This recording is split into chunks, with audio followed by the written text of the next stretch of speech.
Hello मेरे प्यारे साथियों, आप सभी को नमस्कार। आप सभी का स्वागत है अपना प्यारा से यूट्यूब चैनल सत्तू बिहार बोर्ड पे।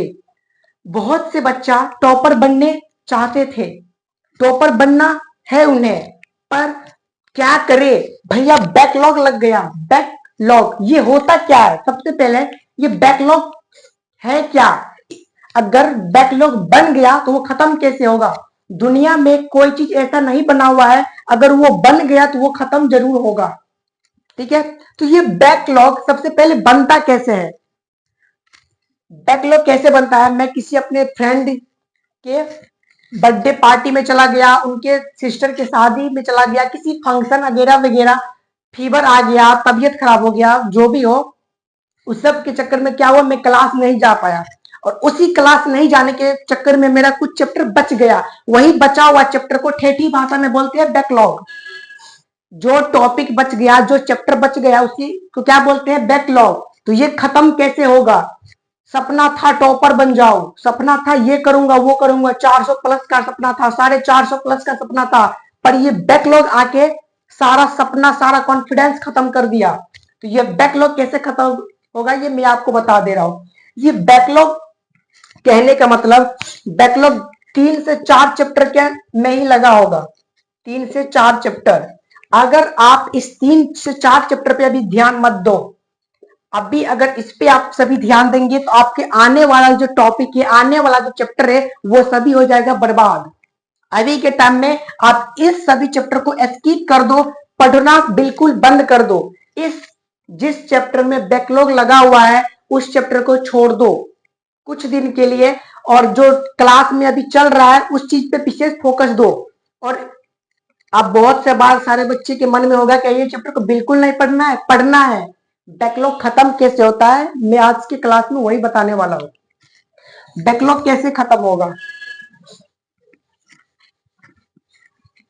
जैसे आपको सॉल्यूशन, केमिस्ट्री के सॉल्यूशन चैप्टर में बैकलॉग लग गया, सॉल्यूशन चैप्टर में बैकलॉग लग गया, और अभी आपके क्लास में सरफेस केमिस्ट्री चल रहा है।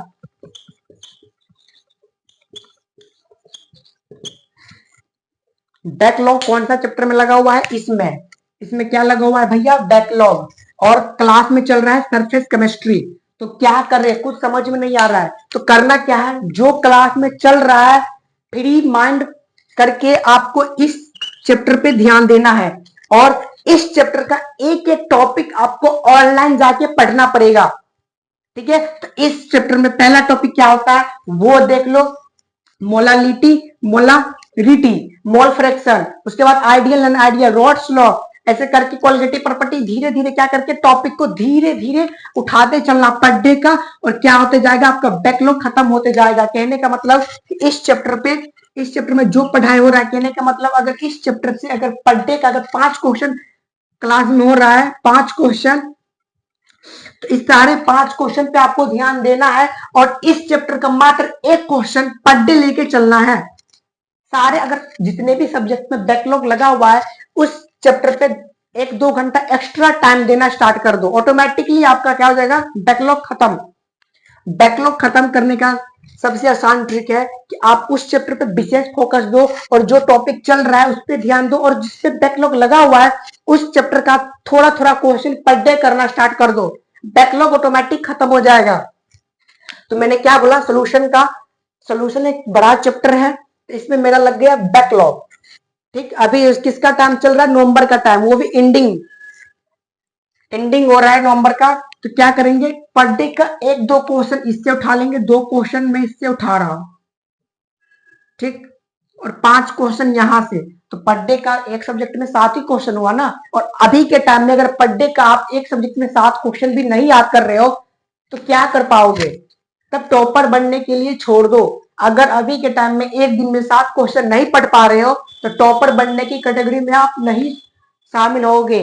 मैं ये दावे के साथ बोल सकता हूं, टॉपर बनने के लिए अच्छा खासा मेहनत, अच्छा खासा क्वेश्चन पे कॉन्फिडेंस होना बहुत जरूरी है। ऑब्जेक्टिव पे अच्छे खासा पकड़ कर, अगर हाँ ऑब्जेक्टिव पे भी बैकलॉग लग गया है, बैकलॉग जैसे कि भैया स्टार्टिंग में क्वेश्चन बैंक पढ़ा नहीं और अभी के टाइम में कुछ समझ में नहीं आ रहा है, अभी के टाइम में कुछ समझ में नहीं आ रहा है तो मैंने क्या किया, 2015 मैंने टारगेट लिया, 2018 से स्टार्ट करने वाला हूँ। और पीछे के साल के क्या करोगे, छोड़ दोगे? छोड़ोगे तो फिर रिजल्ट तुमको छोड़ेगा। पीछे का जो 5 साल, कहने का मतलब टोटल 10 साल का प्रीवियस ईयर क्वेश्चन आपको करके ही एग्जामिनेशन हॉल में बैठना है, नहीं तो आप 70% मार्क्स लाने लायक भी नहीं रहोगे। ठीक है, तो आपको करना क्या, प्रीवियस ईयर सारा चैप्टर कर लो। प्रीवियस ईयर में जितना ऑब्जेक्टिव, जितना सब्जेक्टिव, जितना 2 नंबरिया, जितना 5 नंबरिया दिया गया है, उस सभी के अच्छे से कर लो।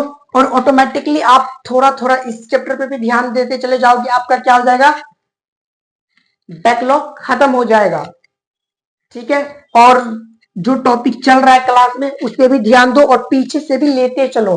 पीछे से भी पर डे का 1-2 क्वेश्चन याद करते चलो और पर डे उस टॉपिक को पढ़ते चलो। क्या इस चैप्टर में तो आपको फुल्ली कॉन्फिडेंस है और इस चैप्टर में बिल्कुल कॉन्फिडेंस नहीं है। इस चैप्टर का क्या कर रहे हैं, मोस्ट इंपोर्टेंट डायरेक्ट क्वेश्चन उठाना है और उसे पर डे याद करना है, क्योंकि समझने का टाइम अब सच में नहीं है। 2 महीना में तुम समझ के कर क्या लोगे, 2 महीना में समझ के कुछ नहीं कर पाओगे। इसलिए क्या करना है कि इसमें मात्र 15 से 20 क्वेश्चन होंगे। ठीक है, 20 2 नंबर वाले क्वेश्चन निकलेंगे। ये चैप्टर बहुत बड़ा है, इस चैप्टर के अंदर से मात्र 5 लॉन्ग क्वेश्चन अगर किसी भी चैप्टर के अंदर से निकल रहे हैं तो वो चैप्टर छोटा नहीं होता है। और ये रियलिटी है कि ये चैप्टर बहुत बड़ा चैप्टर है। क्रैश कोर्स भी अगर कोई टीचर करवा रहा है तो इसे 7 दिन लग जाएंगे, 7 डेज खत्म करने में। ये कैसा चैप्टर है, तो क्या करना है कि पर डे का एक एक क्वेश्चन निकालते चले जाओ, नो टेंशन। ठीक है, आई विश कि आप सभी को आज का ये क्लास बहुत समझ में आया होगा। बैकलॉग कैसे खत्म होगा सारा क्लियर हो गया होगा। क्वेश्चन बैंक पे कौन कौन साल पे कितने पिछले साल का क्वेश्चन करना है, सारा कुछ कर लेना और पढ़ाई अच्छे से करो।